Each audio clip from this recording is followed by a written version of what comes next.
Hola, buenas noches a todas y a todos. Gracias a la audiencia que nos acompaña.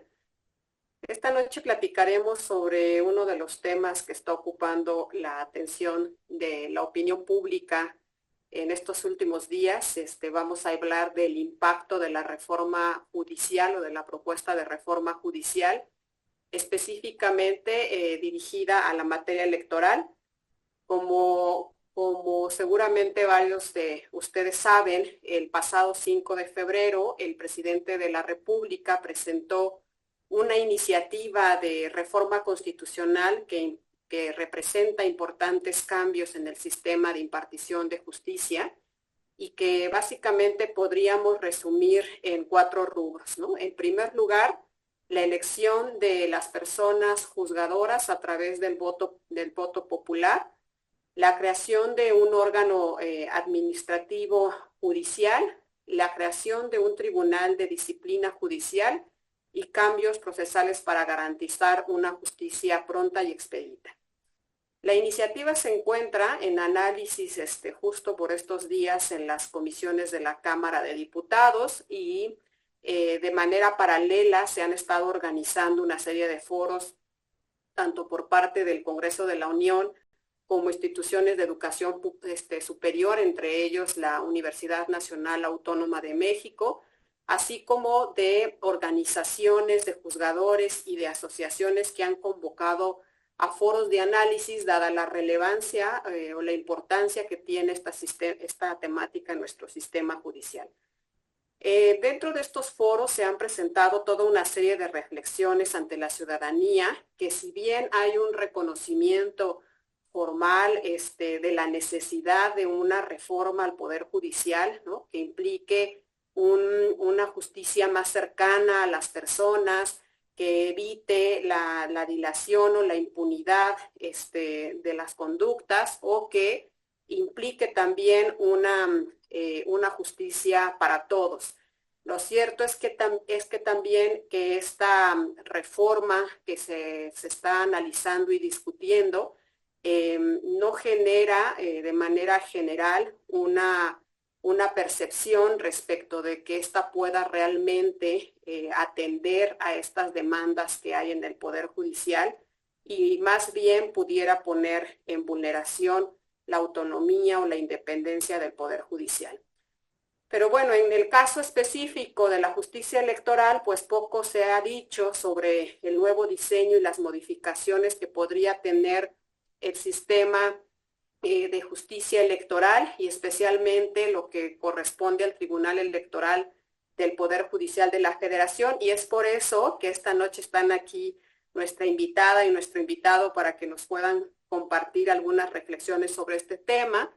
No quiero abusar mucho de este tiempo para poder escucharlos a ellos, pero quiero hacerles una breve presentación. Digo, de antemano anticipo que tuve que resumir mucho sus semblanzas curriculares para no agotar mucho el tiempo, y tenemos a Guadalupe Salmorán. Ella es investigadora de tiempo completo del Instituto de Investigaciones Jurídicas de la Universidad Nacional Autónoma de México, doctora en Teoría Política por la Universidad de Turín, Italia, licenciada en Derecho por la Universidad Nacional Autónoma de México, investigadora nivel 1 del Sistema Nacional de Investigadores, profesora en el Instituto de Investigaciones Jurídicas de la UNAM, pertenece al equipo de investigación del Observatorio de Reformas Políticas en América Latina, autora del libro Populismo, Historia y Geografía de un Concepto.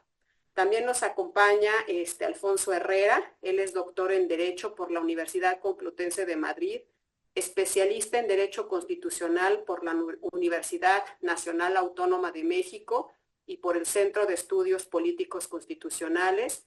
Es investigador nacional nivel 2 del Sistema Nacional de Investigadores del Consejo Nacional de Ciencia y Tecnología, profesor de la maestría en Derecho Constitucional y Derechos Humanos y de la maestría en Derecho Procesal Constitucional de la Universidad Panamericana, profesor de la maestría en Derecho Constitucional de la Escuela Libre de Derecho.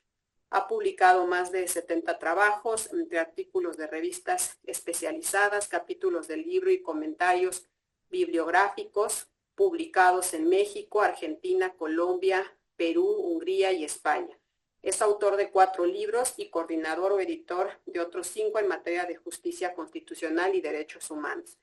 Bienvenidas, Lupita y Alfonso, a este espacio. Les agradecemos de antemano el tiempo que nos están cediendo para platicar de este tema. Y bueno, pues como decía yo hace un momento, siempre nos sucede que el tiempo se nos pasa volando, y más cuando discutimos este tipo de temas, ¿no? Que dan mucho de qué hablar en diferentes rubros. Quisiera iniciar la charla con Lupita para ver si podemos platicar sobre, pues en principio, pues se ha dicho mucho sobre esta iniciativa de reformas al Poder Judicial, ¿no? Y el tema, creo que toral, es la afectación que puede tener en la autonomía del Poder Judicial o la independencia de los jueces. ¿Nos puedes explicar la trascendencia de la reforma al proponer la elección de los jueces y los magistrados por voto popular? Es decir, ¿cuál es la racionalidad que sustenta esta reforma o que hay detrás de esta reforma? Gracias, Lupita, adelante.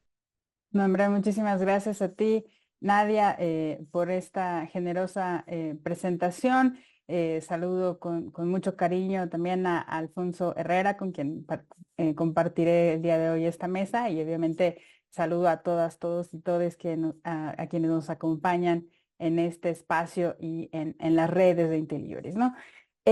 Como ya decía Nadia, pues esta reforma, pues digamos, ha sido muy debatida en los últimos meses en la vida política nacional mexicana, y es importante pues decir un par de cosas para responder a la pregunta formulada por Nadia sobre los alcances y la trascendencia de esta reforma, ¿no? Y lo primero que habría que decir es que tenemos que leer las iniciativas, así en plural, presentadas por el presidente, pues como en su conjunto, ¿no?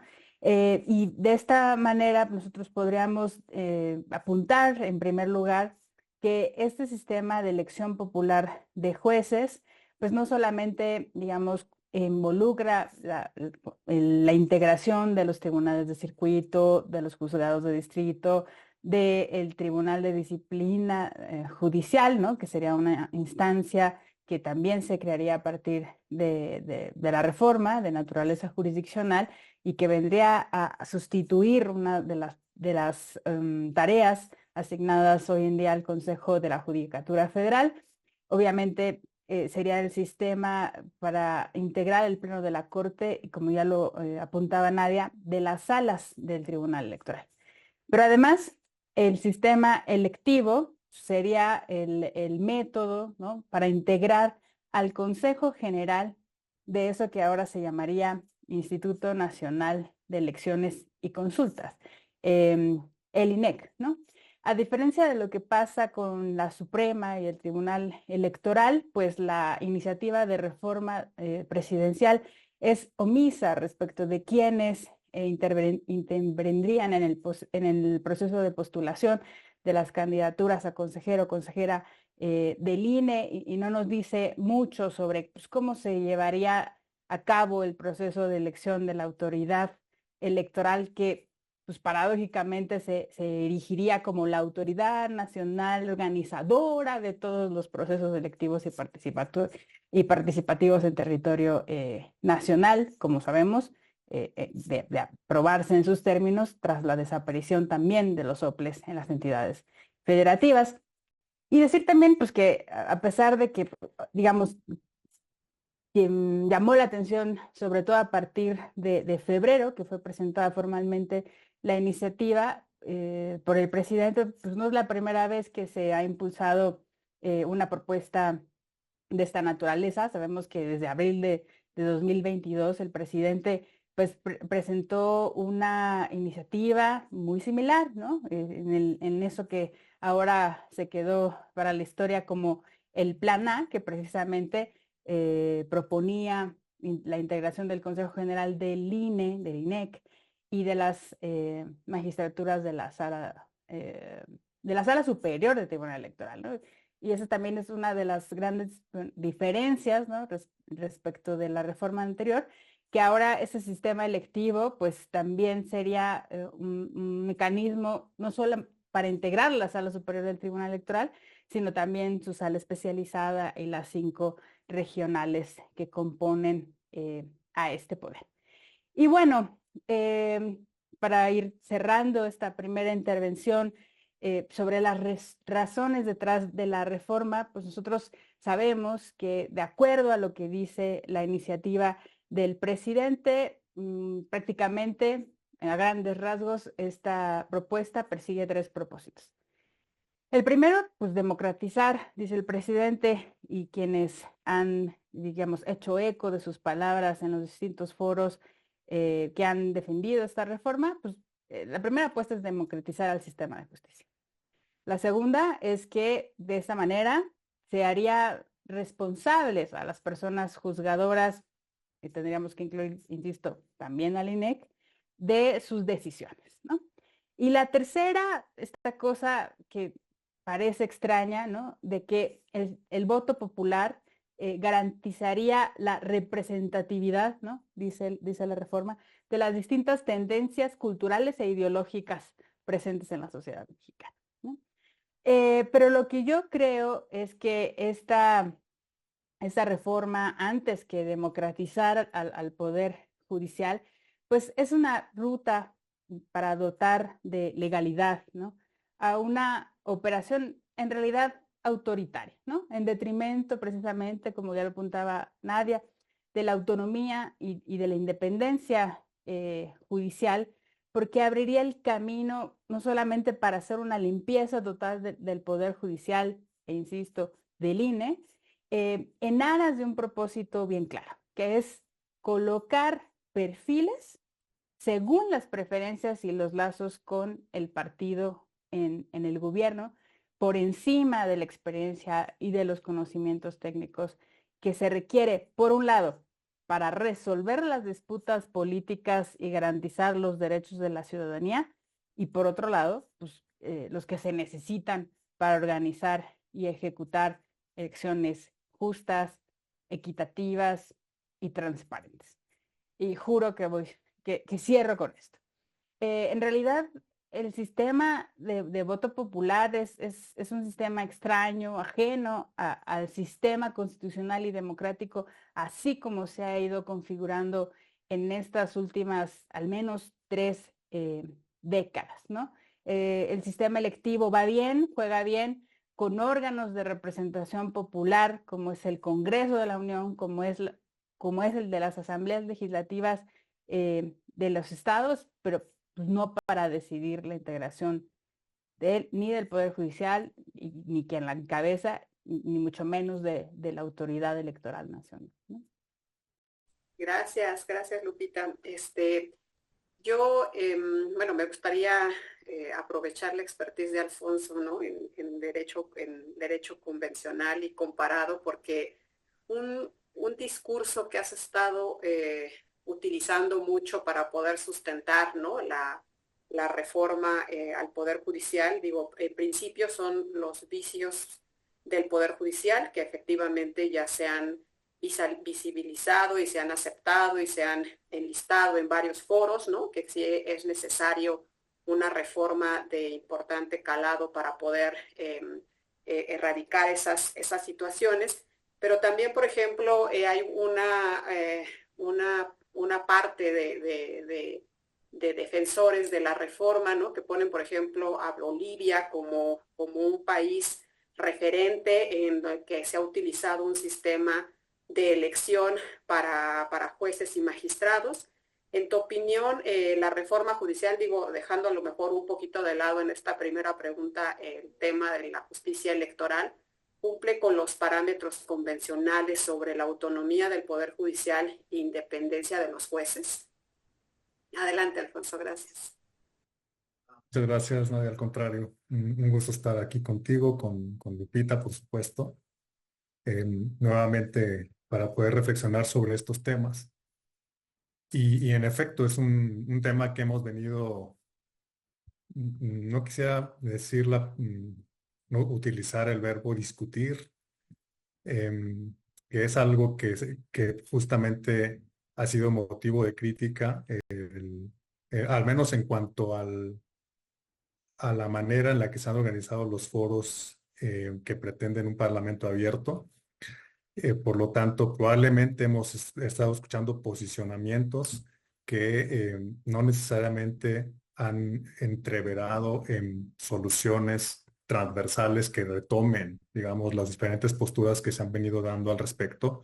Y desde luego que esto hay que analizarlo de esa manera, si en efecto ha venido dándose un diálogo o una discusión nacional, o si hemos estado más bien ante la presencia de posicionamientos diversos en los dos extremos y en donde no hay necesariamente una conversación que haya permitido atemperar la propuesta de reforma judicial. Desde luego tampoco podemos ser tan extremos. Estamos esperando una reformulación, al menos en algunos aspectos de la reforma de la iniciativa presentada por el presidente, y al parecer justo en estos días está por darse esa versión. Esperemos que se recojan algunos de estos puntos. En cuanto a la respuesta a la pregunta que me formulas, Nadia, en efecto, el derecho comparado es central, un elemento central en estas discusiones.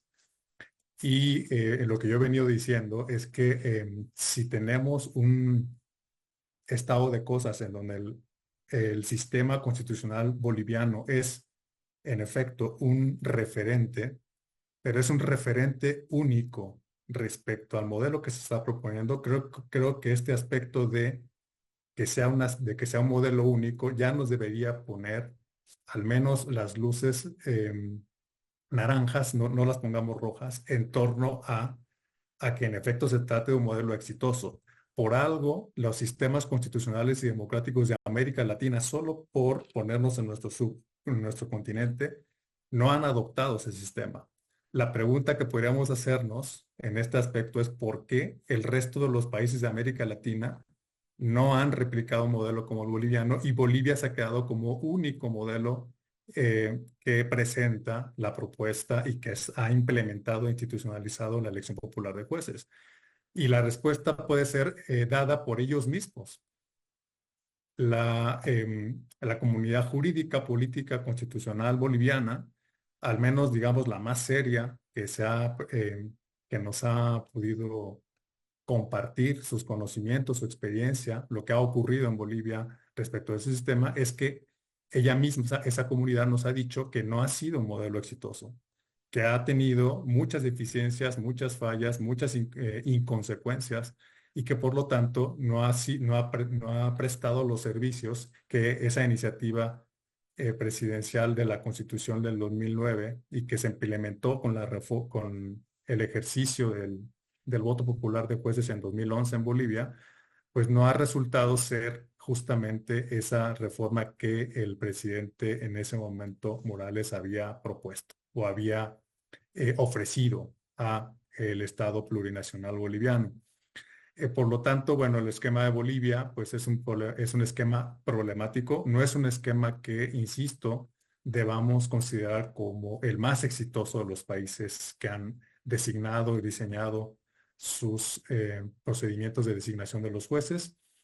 Y en cuanto hace al tema electoral, sí me gustaría recalcar algo en el tema boliviano. Además de que se nos ha dicho, y así lo demuestran los números, de que no ha sido un modelo exitoso, no solo en cuanto a que no ha resultado de ese procedimiento de designación las mejores personas posibles para prestar la prestación de justicia, sino que por el contrario, las personas que se han desempeñado como juzgadores de las altas cortes bolivianas, se ha considerado por la comunidad académica que son personas que se han inclinado tendencialmente hacia la ideología partidista, con lo cual, pues ya es un elemento que nos señala negativamente el modelo boliviano. Pero además de este aspecto, el esquema boliviano también tiene problemas, digamos, de operatividad, porque la tercera elección de juzgadores que se tenía que realizar justo recientemente, hace unos años, hace un par de años, si no recuerdo mal, pues no se ha podido llevar a cabo porque las fuerzas políticas internas, precisamente de las cuales deben salir las propuestas, no se han puesto de acuerdo, con lo cual no solamente ha sido ineficaz, sino que ha provocado una crisis de la justicia en Bolivia. Por lo tanto, hay un segundo elemento negativo de manera, yo diría, muy poderosa para no seguir un modelo como el que se nos presenta en este caso. Y decía yo para cerrar esta respuesta que el aspecto de la materia electoral debe llamarnos la atención también en Bolivia. Porque nosotros estamos, bueno, nosotros, México, a través de la iniciativa presidencial, se propone que el Tribunal Electoral del Poder Judicial de la Federación sea un órgano que también se nutra con aspirantes que se sometan al voto popular.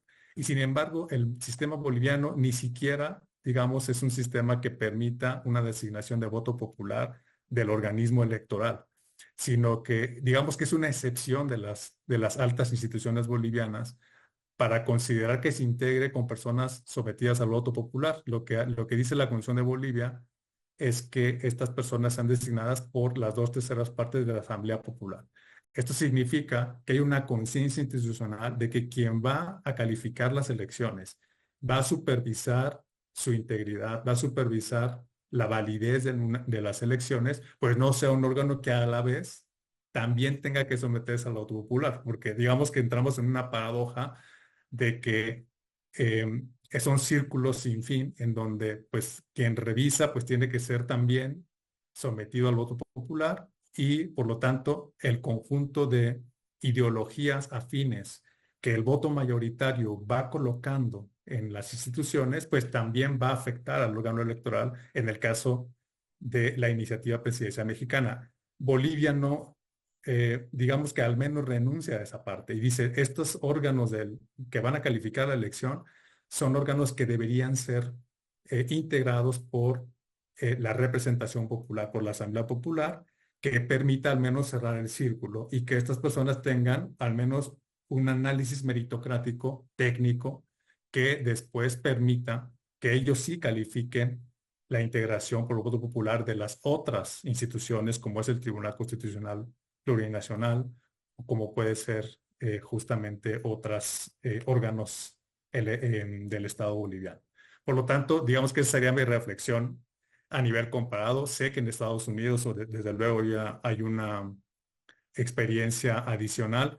Creo que el tema de Bolivia es mucho más cercano a nosotros, precisamente por la afinidad que existe en las tradiciones constitucionales, y hay otros ejemplos europeos también, pero que creo que se ha desde luego discutido, esto sí, o al menos se ha narrado y descrito cómo funcionan otros modelos europeos y en Estados Unidos, pero creo que no puede ser precisamente porque nuestras bases sociológicas e institucionales mexicanas me parece que están muy lejos de ser las que podamos nosotros analizar comparativamente con los Estados Unidos, en donde el sistema federal sí funciona de manera fuerte, digamos, y mientras que en México, pues tenemos un federalismo que está más bien anclado en una idea de centralización de los poderes y en donde los estados no tienen, digamos, una presencia institucional que pueda compararse con el nivel federal.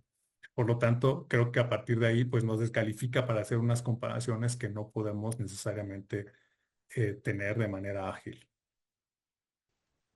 Gracias, Alfonso. Sí, creo que, bueno, de lo que he escuchado de ambos, ¿no? Quisiera, pues ahora invitar a Lupita a dos reflexiones, ¿no? La primera es, entiendo que la reforma judicial, ¿no? Propone este tema de la elección de jueces como una forma como de que a través de la democratización por voto popular se pudieran solventar, ¿no? O se pudieran resolver los problemas de corrupción, nepotismo, impunidad, bueno, lo que genera a su vez impunidad en diferentes conductas, que son algunos de los problemas que se han destacado en los foros respecto al Poder Judicial, ¿no? Lo primero sería preguntarte, o sea, si en realidad hay en la iniciativa, esta propuesta de iniciativa realmente resuelve esta problemática o genera algún beneficio a la población respecto de estos puntos que en particular, ¿no? Pero la otra parte es, creo que como decía Alfonso, ¿no? Nos hemos situado quizás en, por el impacto que tiene la propuesta de reforma de plantear la elección de magistrados, ¿no? Que eso ya de primer momento nos genera un golpe, ¿no?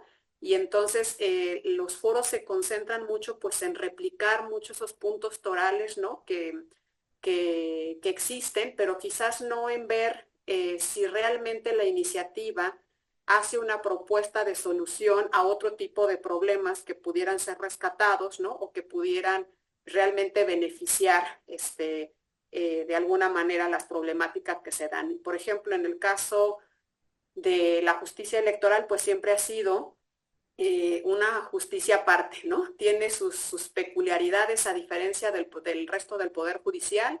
Hemos escuchado ya desde el año pasado que empezábamos a hablar sobre la posible reforma electoral, muchas temáticas que están pendientes en la justicia electoral.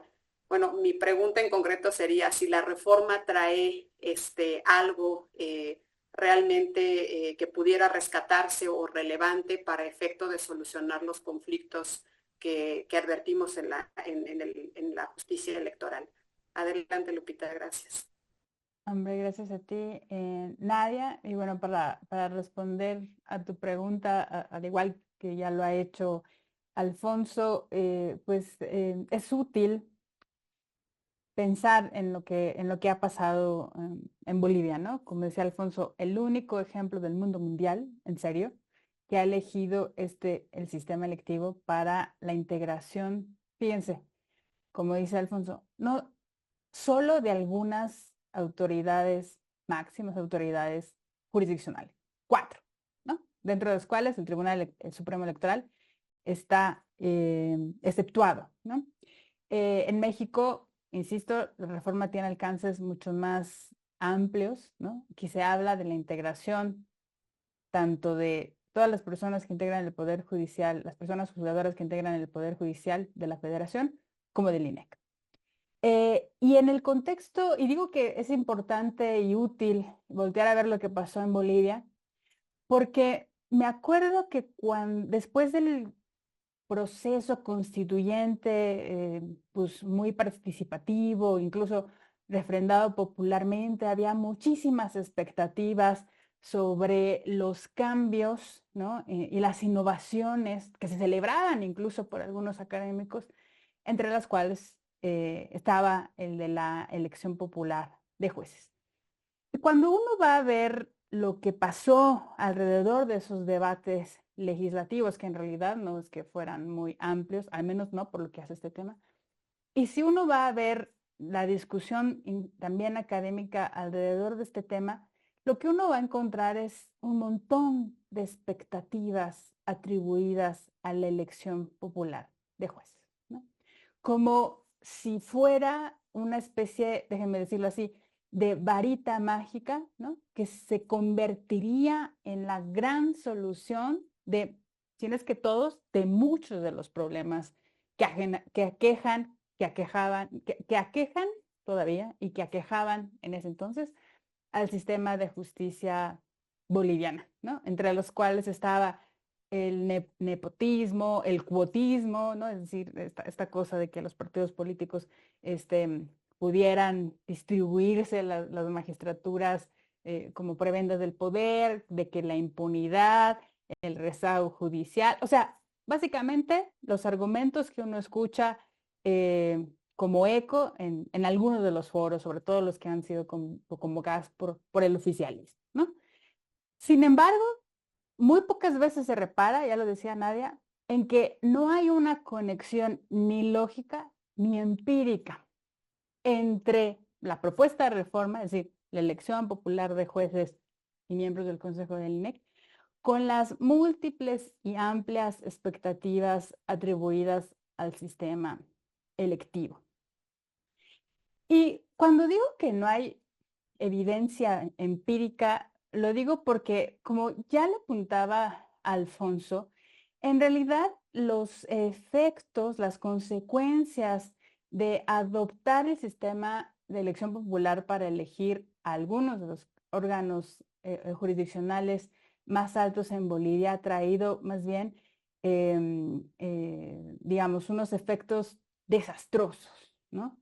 Que, como decía Alfonso, en este momento tienen a ese sistema en un impas político, porque como sucedería en México en caso de adoptarse la reforma en sus términos, pues se necesitaría, aparte de la intervención de la ciudadanía para que con su voto se pronuncie sobre las candidaturas para llenar las vacantes jurisdiccionales, pues se necesita una etapa previa. ¿Cuál es? La de la postulación de las candidaturas, ¿no?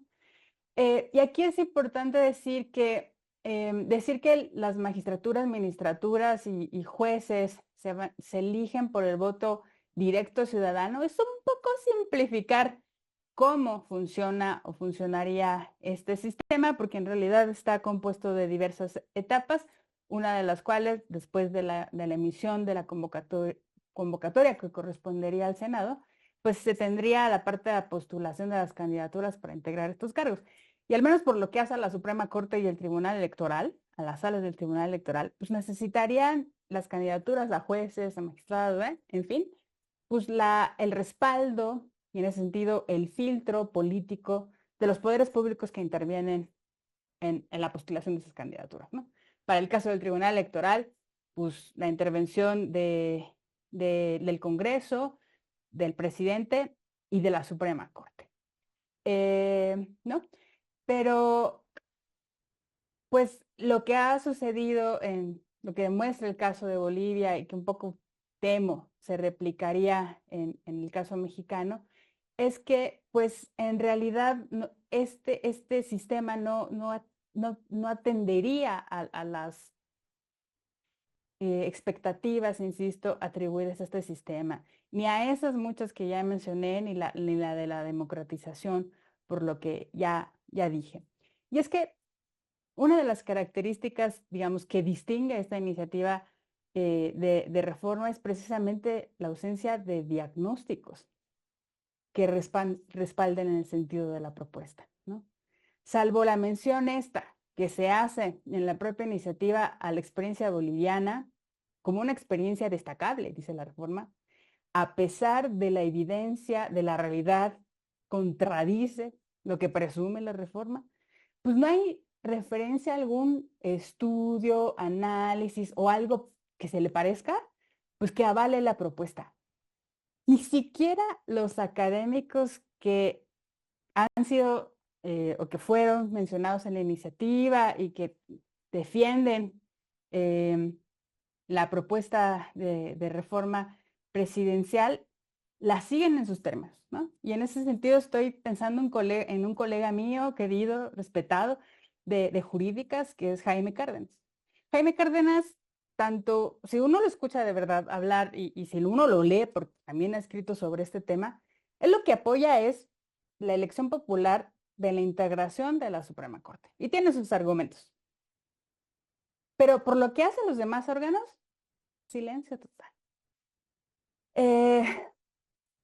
O sea, insisto, creo que este sistema, más que beneficios, pues crea o aumenta, potencia, digamos, los problemas que ya tienen los sistemas vigentes, porque pues, no garantiza que se les seleccionen los perfiles idóneos, porque va a exponer a las personas juzgadoras y a los consejeros y consejeras del INE a las presiones políticas y los convertirá, según yo creo, en una pieza más por la disputa del poder en la política nacional, precisamente como lo demuestra el caso boliviano. Gracias, Lupita. Bueno, pues yo me quedé hace un ratito con dos comentarios que también le dijo Alfonso, ¿no? Sobre la experiencia en Bolivia. Pues una de ellas es que pues no es bueno como referente, puesto que sigue habiendo inclinación de estas personas que ostentan actualmente el cargo de jueces o magistrados hacia una ideología partidista, ¿no? y que pues hay muchas problemáticas de operatividad que están impidiendo en este momento la elección de esos magistrados, ¿no? Y yo pienso, si ahorita vemos nuestro sistema judicial electoral, pues tenemos muchísimas vacantes en los tribunales electorales locales que desde mi perspectiva incluso han puesto en riesgo las decisiones que se toman en esos órganos colegiados, ¿no? Tribunales conformados a nivel estatal por un solo magistrado y dos secretarios, estoy de cuenta que están fungiendo como magistrados, ¿no? Tenemos el tema de la integración de las salas regionales y de la sala superior, ¿no? Todo esto justo por la falta de reglas específicas en la norma que obligue a los poderes políticos a la elección de estos magistrados o magistradas, ¿no? En esta iniciativa de reforma existen estas reglas de operación que garantizan que de alguna manera por ejemplo, la conformación del Tribunal Electoral, que es un tribunal constitucional que califica en última instancia la validez de las elecciones en nuestro país, especialmente en la presidencia de la República, tiene dentro de su andamiaje la reforma los detalles de cómo se va a elegir a estos magistrados, ¿no? Cómo van a ser las elecciones. Aquí una de las preguntas que nos hacía José Cruz también era cuántos candidatos jueces va a haber por cada estado o por cada circunscripción, cómo se van a realizar las elecciones y cómo se va a garantizar en su momento, ya yéndonos al extremo. Sabemos que esto no es lo más idóneo para nuestro sistema, pero cómo garantizar incluso que bajo ese nuevo sistema realmente tengamos conformadas nuestras autoridades judiciales, tomando en consideración pues que estamos hablando del máximo tribunal en la materia electoral, ¿no? Adelante, Alfonso, gracias. Me disculpo porque en la respuesta anterior no me olvidé totalmente del derecho internacional, entonces voy a aprovechar para, me concentré un poco en el tema boliviano, pero sí quisiera abonar a lo que comentas, que desde el punto de vista del derecho internacional, desde luego que no vamos a encontrar una norma convencional en algún tratado o en alguna declaración, desde luego en algún pacto, en donde se prohíba la elección popular de jueces. Desde luego que no, no se trata, digamos, de que que el derecho internacional niegue esa posibilidad, ¿no? Lo que pasa es que sí existen normas, desde luego, sobre todo en los tratados de derechos humanos, en donde hay una caracterización normativa del Poder Judicial. Y eso sí, digamos, se replica en los pactos más importantes que tenemos, operativos y aplicables para México. Desde luego, en primer lugar está la Convención Americana sobre Derechos Humanos, en donde tenemos que tomar en cuenta sobre todo el artículo 8 de la Convención, ¿no? En donde se establece que las personas habitantes en un territorio de un estado parte, como es México, pues tenemos derecho a acceder para resolver nuestras disputas relacionadas con nuestros derechos y obligaciones, de acceder a tribunales dotados de imparcialidad, de autonomía y de independencia y que actúen justamente de acuerdo con nuestro derecho de acceso a la jurisdicción de manera completa, expedita, y en algunas convenciones incluso también se señala que de manera gratuita, pero lo que es una regulación, digamos, del Poder Judicial en ese sentido, lo que hace el sistema de método o el método de designación por voto popular es que pone en riesgo que esta caracterización del Poder Judicial en los tratados internacionales se realice y por lo tanto pone en riesgo a su vez que el derecho de un acceso a un tribunal independiente y parcial que se corresponde como titulares a todas las personas se ponga también en riesgo. Es decir, es una doble puesta en riesgo. Una puesta en riesgo del Poder Judicial como institución, que está ligada con la idea de independencia judicial desde el punto de vista institucional, y por el otro lado una puesta en riesgo de los derechos de las personas de acceder a un tribunal de ese tipo. Si llegan personas con una base popular, con una votación que se llegue a efecto para que tome el cargo, se coloca en una posición en donde puede no funcionar con la imparcialidad y la independencia que exigen los tratados internacionales.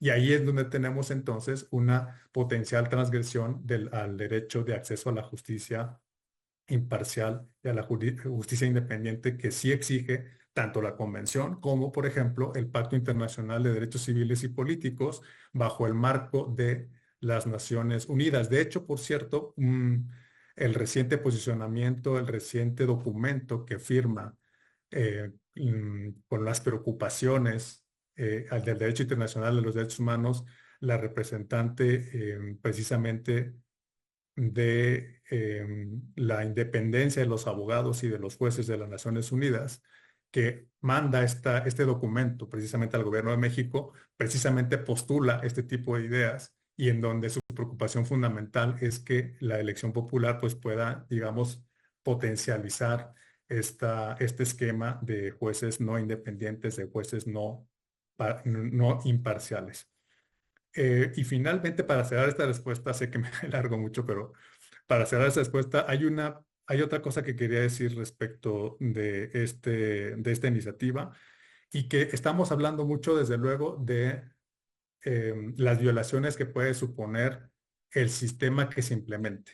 Pero sí quisiera destacar que hay un paso previo, que es lo que tenemos que hacer o lo que tenemos que permitir para que ese sistema entre en juego. Y que es que todos los jueces del Poder Judicial de la Federación se vayan.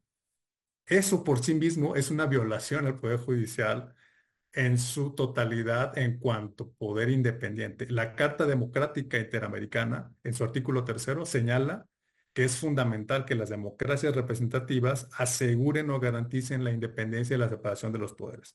Y por lo tanto, si para implementar una reforma de este tipo necesitamos socavar todo el Poder Judicial, ahí sí, digamos, hay una violación directa a lo que se señala a nivel internacional. Y además hay casos ya ante la Corte Interamericana de Derechos Humanos, solamente voy a señalar dos: el caso Quintana Cuello contra el Ecuador, Tribunal Constitucional contra el Ecuador, ambos del 2013, y bueno, recientemente el caso Aguinaga Ayllón contra el Ecuador del 2023. Pues desde luego todos estos están señalando que no podemos basar una reforma o tratar de impulsar o implementar una reforma del Poder Judicial con base en sentencias que no son adversas, que son adversas al poder político. Eso es ya una violación al poder, a la independencia, y el hecho de que la consecuencia sea eh, que renuncien todos los jueces del Poder Judicial en bloque, eso ya, digamos, también está mermando sustantivamente la independencia del Poder Judicial y por lo tanto violando los tratados internacionales en materia de derechos. Gracias, Alfonso. Pues sí nos faltaba una parte de tu participación. Pero bueno, repito un poquito mi pregunta, ahorita aprovechando la participación de Lupita, era un poquito conocer por medio de ustedes dos aspectos, ¿no? La primera es, ¿la reforma trae algo que realmente implique una solución a algunas de las problemáticas que se han puesto en la mesa sobre el Poder Judicial? O sea, ¿hay algo que pudiéramos rescatar? Y la segunda es esto nada más un poco por morbo, porque en realidad espero que esta parte de la elección de los jueces no prospere, es si hay reglas operativas en la reforma sobre cómo se van a elegir a estas personas, porque, bueno, en la materia electoral esto es muy grave, ¿no? Porque efectivamente una de las bases del sistema judicial electoral pues es la garantía de la imparcialidad de las autoridades, tanto del poder judicial, pero también de la autoridad administrativa, ¿no? Por las pugnas políticas y por los temas que tienen que resolver. Entonces, si vamos a permitir que exista jueces electos, ¿no? De que haya en la reforma alguna parte donde garantice de qué manera se va a salvar esa imparcialidad, cómo es que los jueces van a solicitar el voto, ¿no? O cómo se van a registrar, ante quién, o sea, cómo van a hacer campaña, cómo se van a financiar, ¿no? ¿Quién los va a financiar? O sea, una serie de cosas que la verdad a lo mejor no valdría mucho la pena estarnos desgastando en estos puntos porque ojalá que no prospere, ¿no? La reforma, pero sí es un poquito como para ejemplificar al público que nos sigue, ¿no? Cuál es el absurdo o el punto al que podemos llegar si prospera una iniciativa así. Adelante, Lupita. Gracias, Nadia. En realidad estas dos preguntas que haces me dejan redondear algunas de las ideas que ya hemos mencionado, ¿no? Y como decía en mi intervención anterior, desde mi punto de vista, el sistema electivo para la integración de las personas juzgadoras y de los consejeros del INEC, pues no solo no resuelve los problemas que promete la iniciativa, los agrava, ¿no? Por esta cosa de privilegiar los perfiles políticos y como decía Alfonso, pues en los hechos se traducirá en la purga total, ¿no? De las personas juzgadoras y de los consejeros. Los costos de su implementación, ya decías tú misma en tu intervención, van a ser muy altos. Y no solamente hablo de los costos económicos, porque nadie en ninguno de los espacios, ni de las personas con las que he podido conversar hasta este momento, de quienes defienden, los políticos que defienden esta reforma, no dicen nada sobre cuánto va a costar la implementación de esta reforma, ni de dónde se va a obtener el dinero, ¿no?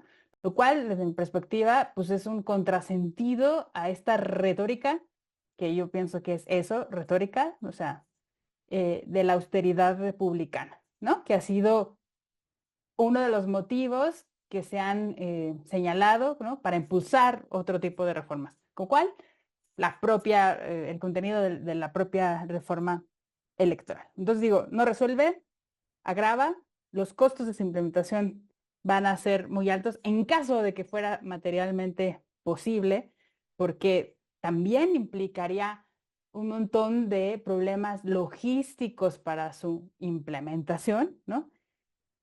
Crea otros problemas y además distrae, ¿no? Sobre las soluciones que realmente sí podrían ser efectivas y podrían responder directamente a cada uno de los problemas señalados tanto en la judicatura como en la administración eh, electoral, ¿no? Sobre los que deberíamos estar hablando, sobre los que hay un montón de diagnósticos, pero pues la prioridad del gobierno ha sido otra y es hacer avanzar, se dice en sus términos, prácticamente casi todos los artículos de opinión en los periódicos dan por hecho que esta reforma va a pasar en sus términos.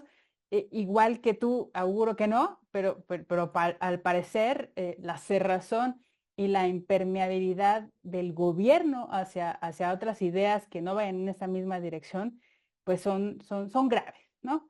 Ahora, con esto no estoy diciendo, no quiero decir que los problemas tanto del sistema judicial como electoral no existan. Claro que existen y lo confirma incluso las encuestas de percepción ciudadana, ¿no? De acuerdo al último Latinobarómetro, alrededor del 67% de la ciudadanía no confía en los jueces y un porcentaje muy similar piensa que las personas juzgadoras son corruptas. O sea, los problemas de rezago judicial también son muy ciertos, el de la impunidad, no se diga, pero esta no es la vía, ¿no? Y ahora, digamos, sobre cómo se llevaría este procedimiento, o sea, la iniciativa en cuanto tal, pues no delinean reglas de operación, pero sí a grandes rasgos, ¿no? Prefigura cómo se llevaría este procedimiento. Les decía, es un procedimiento complejo, compuesto de diversas etapas y en el que intervienen también diversos actores públicos, ¿no? Un proceso en el cual el voto ciudadano es en realidad la última fase, ¿no? De participación. En ese sentido, la participación ciudadana tan vendida como una de los puntos, digamos, positivos de esta reforma, pues es en realidad marginal. Marginal, ¿por qué? Porque pensemos en el caso de las salas del Tribunal Electoral, insisto, ahí el peso mayor de la decisión pues recae en quien tendrá la facultad de proponer las candidaturas para las vacantes judiciales, ¿no? Eh, plantea, desde mi punto de vista, también problemáticas en el sentido de que, por ejemplo, en el caso de la integración de las magistraturas del Tribunal Electoral, quien resolvería las posibles impugnaciones sobre los desacuerdos por la implementación de este proceso sería la Corte. La propia Corte. De modo que regresamos a 30 años atrás, ¿no? Y desconocemos, nos olvidamos, echamos a la basura todas aquellas, ¿no? El camino largo, cintuoso, que ha significado despolitizar a la Suprema Corte, precisamente, pues, separándola de la materia electoral en general, que ha sido encargada, como decías tú, Nadia, pues a otra jurisdicción aparte. O sea, en nuestro sistema mexicano, pues eso tiene un sentido. Bueno, pues ahora vamos en contrasentido de esa reforma. Y como ya lo decíamos al inicio de esta intervención, pues es re curioso que copiando la experiencia boliviana no nos hayamos percatado, bueno, los legisladores no se hayan percatado, pues que el Tribunal Supremo Electoral esté exceptuado de ese sistema. La razón ya la dijo Alfonso. Pues ¿por qué? Pues porque el Tribunal Supremo Electoral, como sucede con las magistraturas electorales en México, son las que resuelven las disputas entre los propios partidos, ¿no? Entonces, ¿cómo así que los propios partidos serán los que van a intervenir en el proceso electivo? Y además, de verdad, o sea, seamos serios y preguntémonos, ¿cuáles podrían ser las propuestas y ofertas políticas de las candidaturas a los cargos jurisdiccionales? O sea, yo la verdad, o sea, estamos como en un mundo, pues, en el que las cosas em, están al revés, ¿no? Eh, bueno, después de la parte de postulación de las candidaturas, el Senado le daría el listado de las personas elegibles, después de haber revisado el Senado que las candidaturas, las personas pues que aspiran a un puesto cumplan con los requisitos legales y constitucionales para que el INE pues prosiga con la ejecución, la organización del proceso, ¿no? Luego dice la reforma que habrá un periodo de campañas. No nos dice cuánto durará, pero nos dice que en el proceso de campañas las candidaturas a juez, a ministro, a magistrado, magistrada, pues podrán hacer uso de los tiempos que les asigne el Estado. Tampoco nos dice cuántos. Nos dice que en aras de evitar el financiamiento ilegal, pues se va a prohibir tanto el financiamiento privado o público. Y que aparte de los foros que organiza el INEC, las candidaturas van a poder participar en los medios que que los inviten gratis para darse a conocer, ¿no? O sea, creo que es cándido suponer que las infraestructuras comunicativas ofrecerán sus espacios en radio y televisión como una concesión graciosa sin pretender una contraprestación alguna por su servicio concedido, ¿no? Lo mismo que imaginar que las personas, o sea, las personas que aspiran a un cargo jurisdiccional van a costear individualmente y de sus bolsillos sus propias campañas electorales, ¿no? De modo que con esta configuración de reglas, de mi punto de vista, pues va a abrir sí o sí la puerta a la influencia del dinero privado e incluso ilegal en los comicios judiciales. Ahora quisiera hacer un poquito caso a las preguntas que nos han llegado acá. Nos dice José Cruz, si me dejas, nadie. ¿Sí? Sí, Nos sí, dice adelante. Como lo José escucho. Cruz nos dice, al hablar de elección de jueces por voto popular, ¿cuántos candidatos a jueces debe haber por cada juzgado de distrito? Pues en realidad lo que hace la reforma es plantear un número aproximado no a partir de cada juzgado, sino a partir de cada circuito judicial. Es decir, por cada entidad federativa, dice la reforma, en las modalidades que terminen, que determinen las leyes, ¿no? Y al igual que pasará con el Tribunal Electoral, en caso, insisto, de que se apruebe así la reforma, pues va a corresponder igualmente al Senado emitir la convocatoria, pero es el órgano de administración judicial, que también se crearía con esta reforma, la que le va a remitir al órgano legislativo oportunamente el listado del número total de vacantes, según la materia de especialidad del Tribunal de Circuito o del Juzgado de Distrito, y por cada vacante, ¿no? Nos dice la iniciativa de reforma, pues van a haber hasta 6 candidaturas. 2 propuestas por el presidente, 2 propuestas por el Congreso de la Unidad, perdón, el Congreso de la Unión, y 2 por el Pleno de la Suprema Corte, ¿no? A grandes rasgos esto es más o menos lo que dice la reforma. Luego dice Luis Puello, como antecedente a la iniciativa de reforma se rechazaron por inconstitucionales reformas legales y en materia electoral y el sector eléctrico. Eso no gustó al presidente ni al partido en el poder.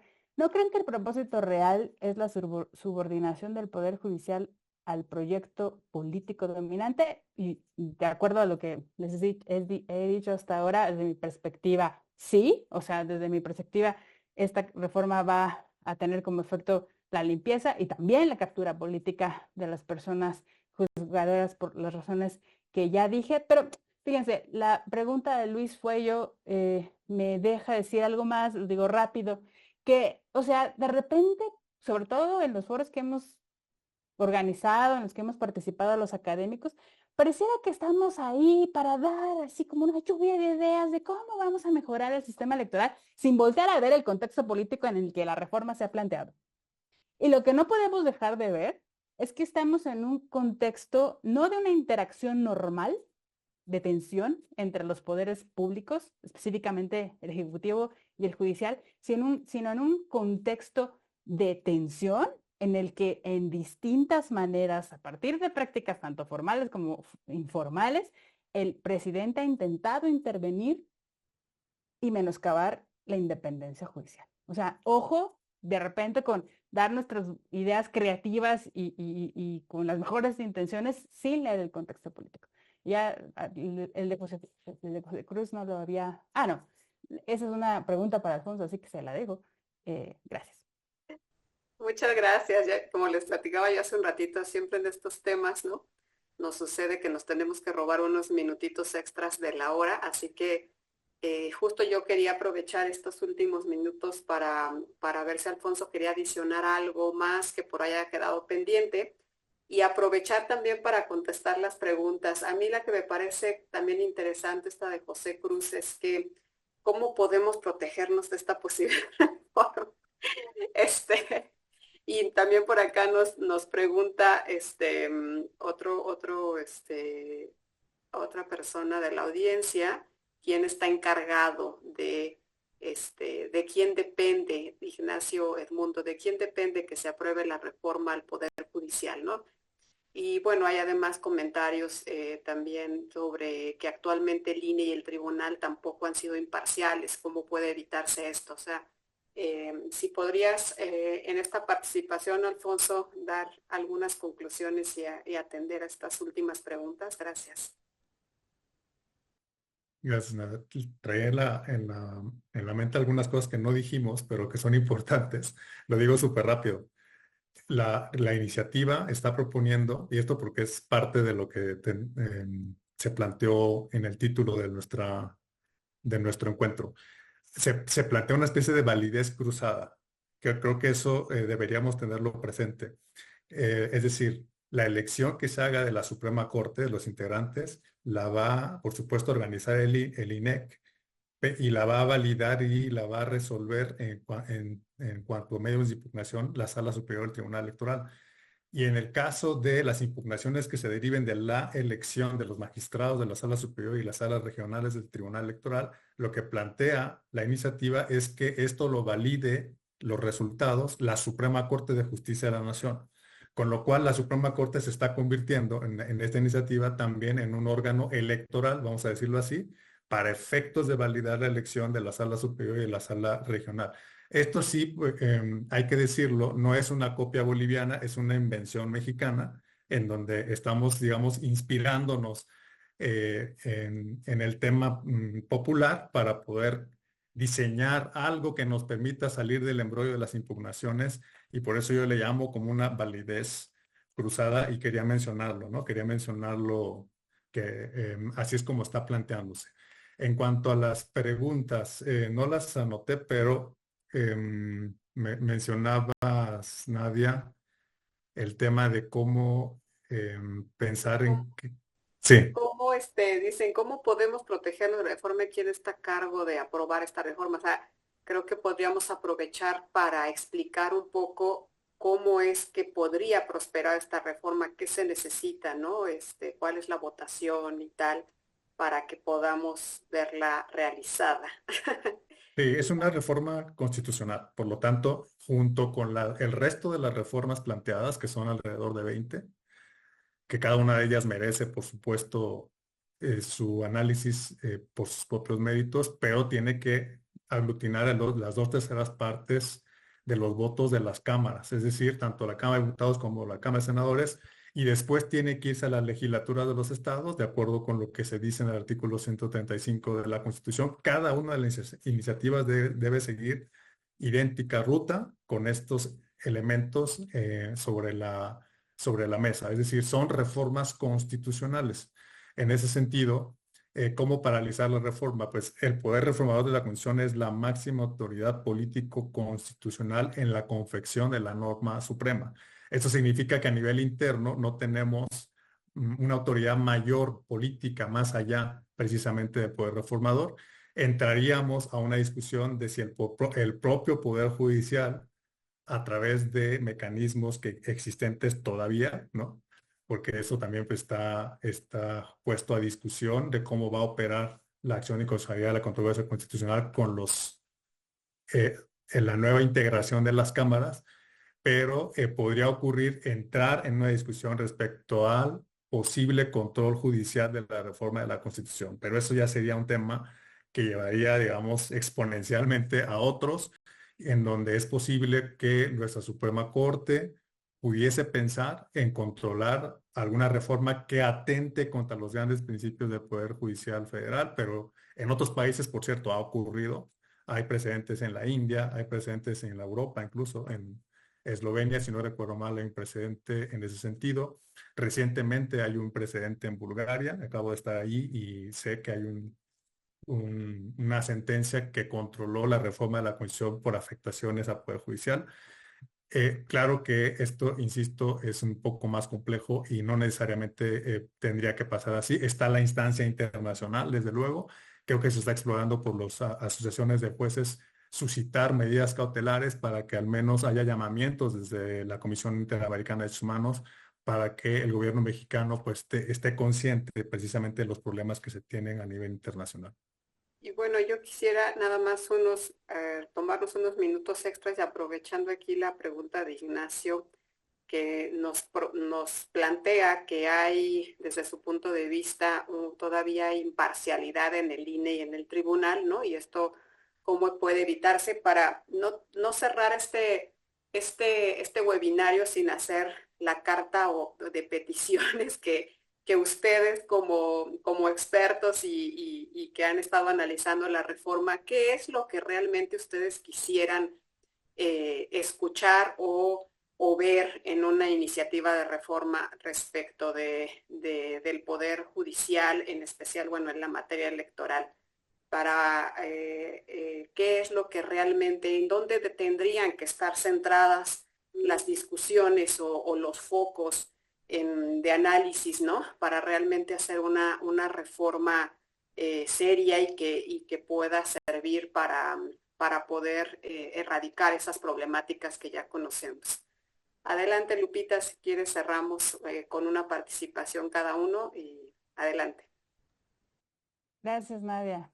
Híjole, bueno, o sea, está difícil pensar en la carta a los Reyes Magos, déjenme decirlo así, en un contexto como el que estamos viviendo, pero déjenme decir dos cosas.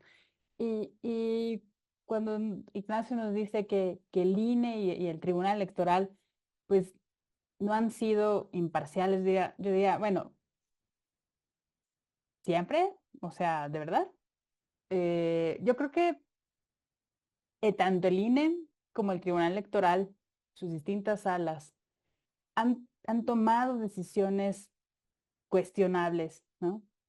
En distintas materias. Ahorita está una súper, la papa caliente, ya saben, de pues cuál va a ser la interpretación constitucional que va a prevalecer por lo que hace a los límites de sobrerepresentación política para la integración de la Cámara de Diputados, ¿no? Y ese es un claro ejemplo de cómo, ¿no? A veces las autoridades electorales han tenido decisiones no solamente polémicas, sino inconsistentes en el tiempo. Claro, hablando de ese tema en particular, pues ahorita ha causado conmoción por la amplia mayoría, legítima creo, que tanto Morena como sus aliados han ganado, ¿no? La discusión está en cómo interpretamos, cómo traducimos pues esa voluntad del electorado en la repartición de los escaños, ¿no? Y ese es un gran ejemplo de cómo pues las autoridades electorales, tanto el INE como el Tribunal Electoral, han tenido distintas interpretaciones a lo largo del tiempo, también motivadas, por supuesto, por los cambios a la legislación, ¿no? Y ahí es una de las peticiones, una de las críticas que sistemáticamente, al menos desde jurídicas, hemos hecho a ambas instituciones es, please, la creación de criterios que sean congruentes con los precedentes, ¿no? Y obviamente con el sentido de la Constitución que siempre está objeto a interpretación, ¿no? Temo mucho que ese punto de la congruencia en el tiempo y entre las distintas decisiones de ambas autoridades no lo vamos a arreglar con una propuesta de reforma. Yo creo que tú lo decías, Nadia, hace rato, por lo que hace al Poder Judicial, o sea, específicamente en materia electoral, en lugar de estar reflexionando en torno a esta idea que desde mi punto de vista no solamente no tiene sustento empírico, sino que es una extravagancia, ¿no? Del voto popular de los jueces, pues voltear a ver sus problemas precisamente de vacancias, no solamente, o sea, que ha comprometido no solamente la integración de la sala superior, sino de los tribunales electorales. Y lo mismo por lo que hace a los OPLES, que hoy en día se quieren desaparecer. O sea, desde mi punto de vista, ese es uno de los irreductibles, y no porque yo quiera o tenga una posición acrítica respecto del actuar de los OPLES, pero creo que nos estamos equivocando si caminamos en dirección de concentrar todo en el Instituto Nacional Electoral, como se llama. Creo que las entidades electorales tienen necesidades que deben ser atendidas desde lo local, que además es una interpretación que iría más en congruencia con el sistema federal mexicano, y en ese sentido habría que fortalecer esas instituciones y no desaparecerlas, ¿no? Y una de las maneras para digamos, dotar de mejor capacidad operativa a los OPLES sería una mayor capacitación, pero también garantizar que los gobiernos no los tengan ahorcados políticamente por el financiamiento que algunos no reciben, ¿no? Porque también ahí hay realidades económicas y financieras muy dispares entre los OPLES, ¿no? Eso es lo que digo. Gracias, Alfonso. Adelante. Gracias. Pues en una línea voy a responder a las preguntas que me quedaron pendientes de Nadia, ¿no? ¿Qué hay que rescatar o qué es posible rescatar? Yo sí creo que al menos hay una especie como de sentimiento, le he llamado yo, detrás de la reforma que es positivo atender, que es la necesidad de la democratización del poder público.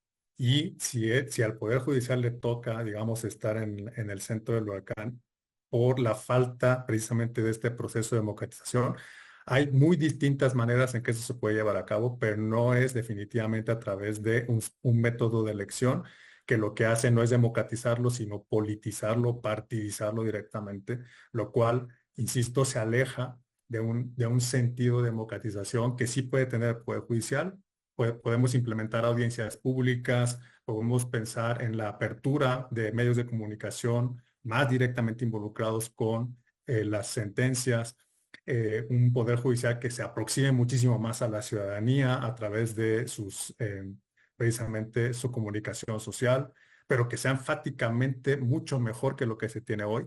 Creo que podríamos pensar entonces en un sentimiento positivo de la reforma en ese sentido, pero insisto, no a través de las herramientas que está proponiendo la iniciativa.